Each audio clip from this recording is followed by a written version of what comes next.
কথা বলতে পারি না আমার ওয়াইফের সাথে, আমার বাচ্চাকে আমি দেখতে পারি না স্যার। আমি এক প্রকার মানে লুকিয়ে আমি চলে গেছি, এরকম একটা পর্যায়ে গেছি স্যার। আমাদের এই যে অধপতন স্যার, বাহিনী হিসেবে যে পরিচয় দিব আমি পুলিশ, এই পরিচয় দিতে স্যার ভয় লাগে, লজ্জা লাগে স্যার। একটা বাহিনীর ফোর্স হয়ে যে আমি নিজে পরিচয় দিব, আমার নিজের লজ্জা লাগে। আমাদের আমি একটা ছোট উদাহরণ দিই স্যার, আমি আসার পর যতটুকু দেখছি, এই যে জাতীয় সংসদ নির্বাচন শেষ যে নির্বাচনটা হয়ে গেছে স্যার, এই নির্বাচনে একক যে নির্বাচনটা হয়ে গেছে, পুলিশকে ব্যবহার করে যে নির্বাচনটা হয়ে গেছে, নির্বাচনে সারা বাংলাদেশে এককভাবে মামলা হচ্ছে স্যার।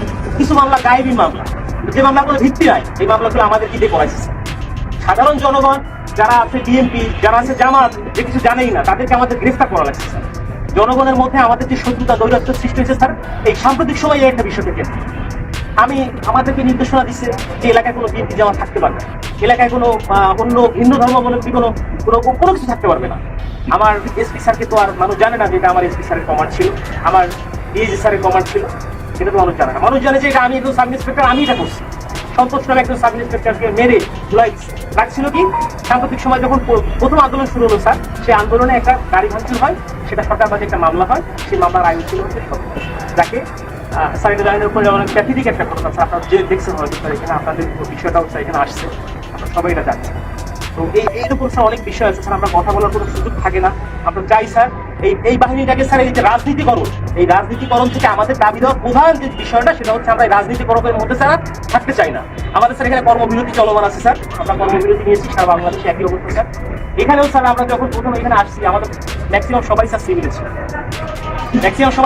জানি না আমরা অফিসার ইনচার্জ, আমাদের অফিসার আমাদেরকে সবাইকে মানে যেভাবে হোক না কেন, পোস্টিং হোক যেভাবে হোক আমাদের পোশাক করতে বাধ্য করছে। আমি স্যার পোশাক করি না, তার মানে স্যার এরা যে আমি চাকরি করবো না। আমি একটা এডুকেটেড পার্সন স্যার, আমি ফিজিক্সে মাস্টার্স করছি ঢাকা কলেজ থেকে। আমিও স্যার এই যে ছাত্র আন্দোলন করতে আমিও পক্ষে, বাট এই পুলিশের সাথে সে প্রত্যেকটা হত্যাকাণ্ডের স্যার বিচার হোক। ছাত্র 200, 300, 400, 500 যা মারা গেছে, এটা বিচার হোক স্যার। আমরা চাই আমাদের যে সকল সিনিয়ররা স্যার কমান্ড করছে, যারা এগুলা করছে, তারা পার পেয়ে গেল কেন? তারা কিভাবে স্যার পার পেল?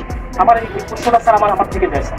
কেন যারা অন্যায় করলো, যারা আমাদেরকে মানুষের কাছে শত্রু হিসেবে দাঁড় করাই দিল, তারা কেন স্যার পালিয়ে গেল? তাদেরকে কেন কেউ আটকালো না স্যার? আমরা যারা এই ফিল পর্যায়ে হয়ে গেছি, প্রত্যেকটা মানুষের সাথে মিশে গেছি, আমরাই স্যার বিপদগ্রস্ত।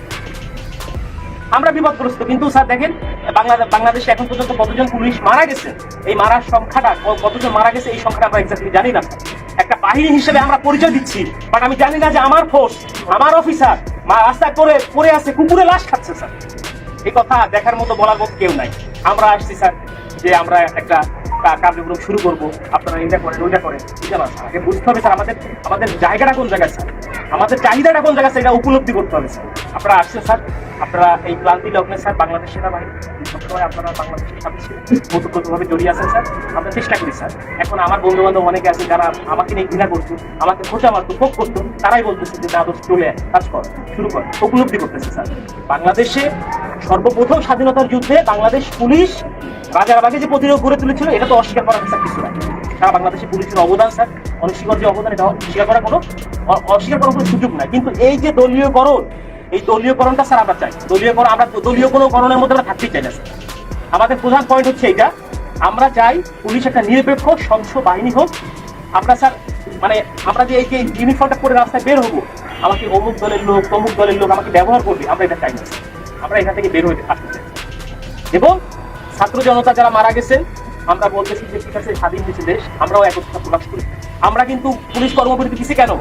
যে আমাদের পুলিশ মারা গেছে এটা না, আমরা চাচ্ছি যে সারা বাংলাদেশ যেভাবে সংস্কার হচ্ছে, আমাদের বাংলাদেশ পুলিশও ঠিক একই রকম ভাবে সংস্কৃত হয়ে একটা জনগণের পুলিশ হিসেবে আমরা প্রকৃত কাজ করতে হবে স্যার। এরকম ব্যবস্থা যদি হয়, আমরা স্যার রাস্তায় নামবো, আমরা মানুষের জন্য শপথ গ্রহণ করছি স্যার। অনেক চাকরি ছিল স্যার, করতে পারতাম স্যার, প্রাইমারি স্কুলে চাকরি করতে পারতাম, অন্য জায়গায় চাকরি করতে পারতাম, ব্যাংকে চাকরি করতে পারতাম। প্যাশনের কারণে স্যার এখানে আসছি স্যার। এটা একটা স্বপ্ন স্যার, যে বাংলাদেশ পুলিশে চাকরি করলে মানুষের যে সেবা দেওয়া যায়, এটা একটা স্বপ্ন। বাট এই স্বপ্নগুলা আমাদের নষ্ট করে দিয়ে গেছে আমাদের কিছু বিশেষ ক্যাডার, এখানে বলতে তার আপত্তি নাই। আমার স্ত্রী আজকে আমি লোকায়িত ছিলাম, আমার উপর থ্রেট ছিল, আমি জানি। অনেক বন্ধু বান্ধব বলছে চাকরি থেকে না, রাজনৈতিক মামলা আমার কাছে ছিল স্যার, যার জন্য অনেকে বলছে, অনেক তোমার কাছে ছিল বিএনপি আমাদের, তারাও বলছে ঠিক আছে সেফলি থাকে। আমি যখন আসছি, আজকে খুলনা থেকে আসছি, গোপনে আসছি, আমার স্যার শেষ করি না, রাস্তায় চেকিং হচ্ছে স্যার, পুলিশ কিনা স্যার, এরকম বাংলাদেশ স্যার আমরা চাই না। এবং আমরা চাই নাই স্যার, আমরা চাই যে স্যার এই জিনিসটা থেকে আমরা উত্তরিত হই এবং আমাদের যে 11 দফা দাবি আছে স্যার, আমরা চাই আপনাদের জায়গা থেকে স্যার যতটুকু করার আমাদের এখানে আছে প্রত্যেকটা জায়গা থেকে যতটুকু করার আমাদের যাতে করে আমাদের স্যার দ্রুত এবং একটা দাবি পূরণ হয়। পুলিশের স্যার এরকম বহু হয়েছে, তোমাদের এইটা দিব ওইটা দিব ওইটা করবো সেটা করবো, কিছুই হয় না। আমরা চাই একটা প্রজ্ঞাপনের মাধ্যমে আমাদের এই দাবিগুলো মেনে নেওয়া হোক, যৌক্তিক দাবিগুলি।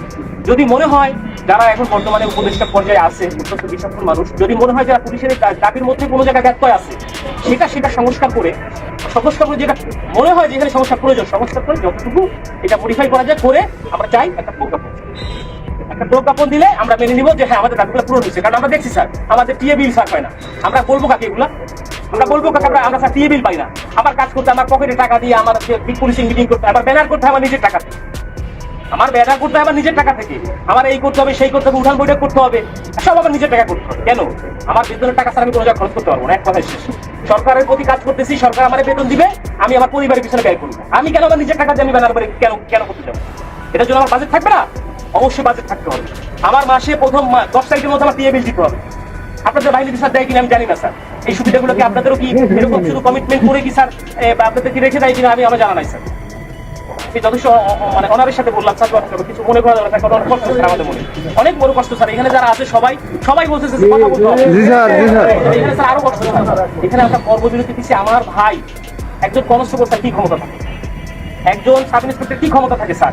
আমি তো স্যার মানে বোকার সরকার বোকার মতো করে স্যার আমাকে নাঙ্গল আমার ঘাড়ে চালাতে যেভাবে স্যার দিবে আমি সেভাবে চুষে আসি। সাধারণ মানুষ বোঝে না, সাধারণ মানুষের সাথে আমাদের